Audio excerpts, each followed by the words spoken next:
اور اب یہ دعویٰ کر رہے ہیں کہ ہمارے ساتھ ایسے لوگ موجود ہیں، تو پھر یہ عمران خان صاحب کی حکومت گرائیں، اپنے مقصد میں کامیاب ہو جائیں۔ یہ آپ جانتے ہیں یہ کیسا دعویٰ ہے؟ یہ دعویٰ ویسا ہے جیسے مولانا فضل الرحمان صاحب نے کیا تھا۔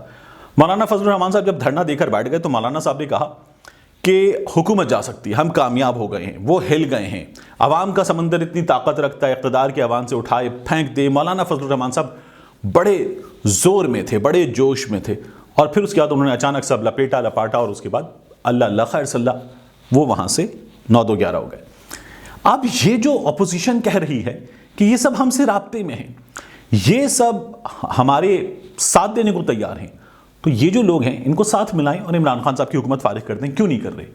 اس لیے کہ غالباً یہ دعویٰ درست نہیں ہے، یا پھر آپ کسی اور چیز کا انتظار کر رہے ہیں۔ تو یہ دعویٰ درست نہیں ہے کیونکہ ایاز صادق صاحب نے، سردار ایاز صادق سابق اسپیکر قومی اسمبلی مسلم لیگ نون کے سینئر رہنما، جو گزشتہ کچھ جلسوں میں انتہائی فرسٹریٹڈ ہو کر یہ بھی کہہ چکے ہیں کہ وہ پنجابی بغیرت ہوگا جو ان کو ووٹ دے گا، جو ان کے ساتھ کھڑا ہوگا، جس حکومت کے ساتھ کھڑا ہوگا، وہ پنجابی بغیرت ہوگا جو مسلم لیگ نون کے ساتھ نہیں ہوگا۔ تو اگر آپ کے ساتھ لوگ ہیں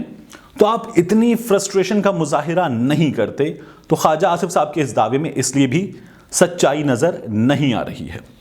دوسری جانب حکومت یہ دعویٰ کر رہی ہے کہ میاں نواز شریف صاحب جس طرح کی زبان استعمال کر رہے ہیں، میاں نواز شریف صاحب جس طرح کے حملے کر رہے ہیں، پاک فوج پر چڑھائی کر رہے ہیں، جنرل باجوہ کا نام لے رہے ہیں، جنرل فیض حمید کا نام لے رہے ہیں، جنرل عاصم سلیم باجوہ کا نام لے رہے ہیں، اور ان کا نام لے کر ان پہ حملے کر رہے ہیں۔ جنرل میاں نواز شریف صاحب جو اپنی فرسٹریشن بھی ظاہر کر رہے ہیں، وہ اب یہ کوشش کر رہے ہیں، کہہ رہے ہیں کہ جو جوان ہیں وہ اور جو افسران ہیں وہ احکامات ماننا چھوڑ دیں۔ یہ تمام کوششیں میاں نواز شریف صاحب کر رہے ہیں، اور میاں نواز شریف صاحب اپنے لوگوں کو یہ کہہ چکے ہیں کہ اب آپ رابطے نہیں رکھیں گے وہاں سے۔ تو پھر میاں نواز شریف صاحب اپنی بھرپور فرسٹریشن ظاہر کرتے ہوئے یہ جو حملے کر رہے ہیں، ان حملوں کے ہوتے ہوئے اگر آپ کو یہ سب کچھ میسر ہے تو جائیے، کر گزریے، آپ کے مقاصد پورے ہو سکتے ہیں، لیکن نہیں کر رہے۔ اس زبان کے نتیجے میں حکومت یہ کہہ رہی ہے میاں نواز شریف کی کہ ہم سے کچھ لوگ مسلم لیگ نون کے رابطے میں ہیں۔ میں نے آپ کو خبر دی تھی، کم از کم 2 لوگوں کے بارے میں ان کی آف دا ریکارڈ گفتگو سے آپ کو یہ بتا سکتا ہوں کہ مسلم لیگ نون کے 3 سے 4 لوگ، یہ جو لوگ ہیں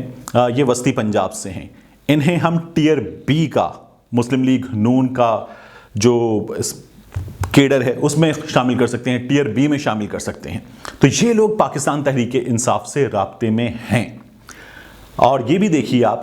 کہ اس میں ٹیئر 1 کے بھی ایک صاحب جو ہیں وہ شامل ہیں۔ ٹیئر 1 کے یعنی ٹیئر 1 میں ہم شامل کیا کرتے ہیں؟ مثال لے لیجیے، ٹیئر 1 میں خواجہ آصف صاحب شامل ہیں، خواجہ ظفر الحق ٹیئر 1 میں شامل ہیں، رانا ثناء اللہ صاحب ٹیئر 1 میں ہیں، Shahid Khaqan Abbasi of course tier 1 میں ہیں، رانا تنویر صاحب ٹیئر 1 میں ہیں، احسن اقبال صاحب ٹیئر 1 میں ہیں، اور بھی کچھ لوگ ہیں جو ٹیئر 1 میں ہیں۔ ہم طلال چودھری صاحب کو ٹیئر بی میں کہہ سکتے ہیں، شاید بی میں بھی جو بی پلس ہے اس میں نہیں ہوں گے، یہ بی میں بھی نیچے ہوں گے ذرا سا۔ تو بہرحال یہ جو ہے کچھ سلسلہ ہے مسلم لیگ نون کی۔ اگر ہم ان کو ٹیئرز میں ڈیوائیڈ کریں تو مسلم لیگ نون کے ٹیئر 1 کے 2 سے 3 لوگ جو ہیں وہ میاں نواز شریف صاحب تک یہ انڈائریکٹلی پیغام پہنچا چکے ہیں، یا ان کا پیغام پہنچ چکا ہے کہ میاں صاحب جو آپ کر رہے ہیں اس سے بڑی پریشانی پیش آ رہی ہے، بہت مشکل پیش آ رہی ہے، آپ کی اس لینگویج کے نتیجے میں سیاست کرنا مشکل ہو جائے گا۔ ہمیں ہمارے حلقے میں بعض لوگوں نے کہہ دیا ہے کہ جناب یہ میاں صاحب غلط کر رہے ہیں، یہ ٹھیک نہیں کر رہے، یہ عوام نے ہمیں بتا دیا ہے۔ تو میاں صاحب تک یہ پیغام بھی پہنچایا گیا ہے، یہ پیغام مریم بی بی تک بھی پہنچا دیا گیا۔ ان سے پوچھا کہ کیا کرنا چاہتے ہیں آپ، تو انہوں نے یہ کہا ہے کہ دیکھیں جو میاں صاحب نے کہہ دیا ہے، ہم نے زندگی مسلم لیگ نون کو دے دی ہے، اس جماعت کو دے دی ہے، اور جو ہمارا موقف ہے جتنا سخت ہے، ہم مسلم لیگ نون سے الگ نہیں ہو رہے۔ ہم جب آپ اس سے آگے بڑھیں گے اپنی زبان کے استعمال میں تو ہم آپ سے بھی الگ نہیں ہو رہے۔ ہم یہ اعلانیہ طور پر نہیں کہہ سکتے کہ ہم آپ سے الگ ہیں، ہم جو ہے وہ آپ کی لائن کو فالو نہیں کریں گے، لیکن ہوگا یہ کہ ہم پھر فالو نہیں کریں گے، ہم جان چھڑائیں گے، ہم کبھی ایبسنٹ ہو سکتے ہیں، کبھی کسی مصروفیت میں ہو سکتے ہیں، ہم خود یہ زبان استعمال نہ کریں، ہم یہ کر سکتے ہیں۔ تو کم از کم 2 سے 3 ٹیئر 1 کے لیڈرز جو ہیں ان کے یہ خیالات پہنچا دیے گئے ہیں میاں نواز شریف صاحب تک۔ ان میں سے ایک صاحب جو ہیں وہ مریم نواز شریف صاحبہ تک خود بھی اپنے یہ خیالات پہنچا چکے ہیں۔ اور میں آپ کو بتاؤں ٹیئر بی کے لیڈرز جو ہیں ان میں سے 3 سے 4 کے بارے میں یہ کہا جا رہا ہے کہ، بلکہ پہلے یہ جان لیجئے کہ جو ٹیئر 1 کے لیڈرز ہیں، ابھی ہمیں پتہ چلا تھا کہ احسن اقبال صاحب ہیں، رانا تنویر صاحب ہیں، خواجہ آصف صاحب ہیں، 3 سے 4 لوگ یہ گئے تھے نیب میں جب میاں شہباز شریف صاحب ابھی موجود تھے، تو یہ جا کے میاں شہباز شریف صاحب سے مل کر آئے تھے۔ احسن اقبال صاحب نے تو میڈیا پر آ بھی چکا، تصدیق بھی کر دی ملاقات کی۔ تو جو ٹیئر 1 کے لیڈرز بتا چکے ہیں میاں نواز شریف صاحب کو، مریم نواز شریف صاحبہ کو، کہ اب آپ سے اختلاف تو نہیں کر سکتے، کھل کر میڈیا پر آ کر آن ریکارڈ تو نہیں بتا سکتے، لیکن بڑا مشکل ہو رہا ہے۔ ایک صاحب جو ہے وہاں بھی موجود تھے۔ تو یہ مسلم لیگ نون کا حال ہے۔ اگر میں آپ کو بتاؤں پاکستان تحریک انصاف کے بارے میں، تو پاکستان تحریک انصاف جن لوگوں کا دعویٰ کر رہی ہے ان میں الیکٹیبلز جو ہیں وہ 3-4 لوگ تو شامل ہیں جو پاکستان تحریک انصاف سے رابطے میں ہیں۔ وہ لوگ بلکہ پارلیمنٹیرین کہنا چاہیے، الیکٹیبلز نہیں، یعنی جو پارلیمان میں موجود ہیں، جیت چکے ہیں الیکشن 2018 کا۔ لیکن وہ لوگ جو الیکٹیبلز میں شامل ہوتے ہیں، جو الیکشن نہیں جیت سکے تھے، ان میں سے ایک آدھ ایسے جنہیں ٹکٹ نہیں ملا تھا لیکن خود ذرا مناسب اپنے ویٹ میں ہیں، تو ایسے لوگ پاکستان تحریک انصاف سے رابطے میں، اور ان کا یہ کہنا ہے کہ میاں نواز شریف کی اس پالیسی کی وجہ سے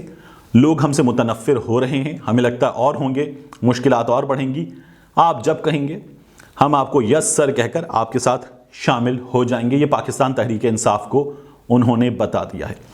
تو اس وقت جو دعویٰ ہے مسلم لیگ نون کا کہ ہمارے ساتھ لوگ ہیں، یہ دعویٰ درست نظر نہیں آ رہا، کیونکہ ان کے اپنے لوگوں سے بھی تصدیق نہیں ہو رہی۔ لیکن پاکستان تحریک انصاف سے 3 سے 4 لوگ جو ہیں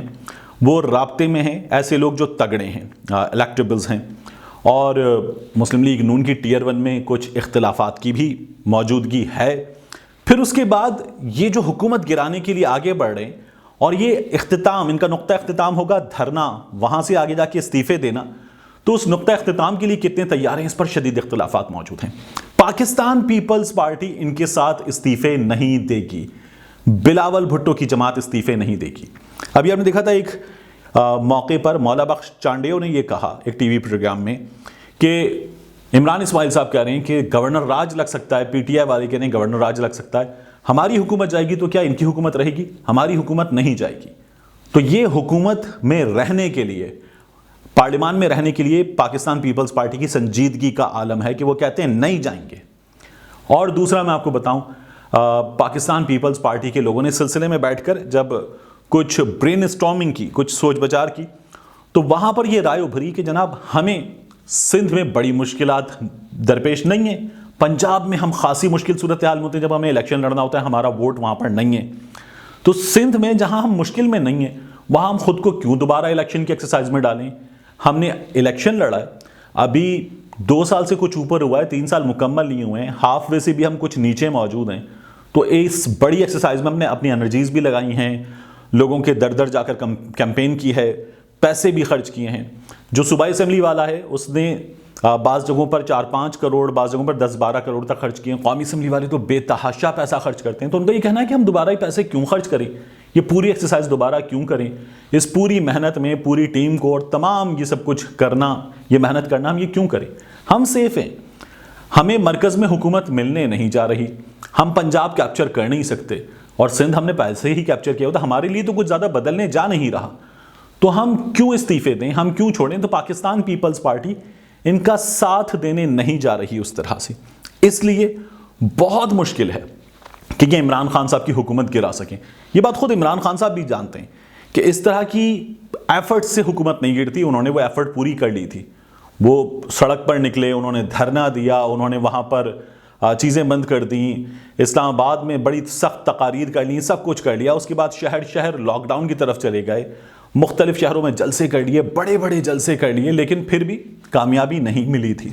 آپ حکومت کو کمزور ضرور کر دیتے، تو یہ حکومت کو کمزور کر سکتے ہیں جو پہلے بھی بہت زیادہ اسٹرانگ نہیں ہے، تو لیکن حکومت گرانا جو ہے وہ ممکن نظر نہیں آ رہا، ان کی اس اسٹریٹجی کے نتیجے میں تو کم از کم ممکن نظر نہیں آ رہا۔ حکومت کو ایک خطرہ ہے، عمران خان صاحب کی حکومت کو ایک خطرہ ہے، وہ پنجابی کا ڈائلاگ ہے، اگر میں صحیح بول سکتا ہوں، مولے نو مولانا مارے تے مولا نہیں مردہ، تو عمران خان صاحب، سلمان خان کی فلم سلطان میں بھی کچھ ایسا ہی ڈائلاگ تھا کہ سلطان کو صرف ایک شخص ہرا سکتا ہے اور وہ ہے خود سلطان۔ تو عمران خان صاحب جو ہیں انہیں ان کی اپنی کارکردگی یا ڈلیوری نہ ہونا یہ ہرا سکتا ہے، یہ بڑا سخت خطرہ ہے۔ مہنگائی بہت بڑا خطرہ ہے، جو لوگ پریشان ہیں مہنگائی سے ان کی پریشانی بہت بڑا خطرہ ہے، اس خطرے کو صرف عمران خان صاحب اور ان کی حکومت ہی ٹال سکتی ہے۔ ملتے ہیں آپ سے اگلے ویلاگ میں۔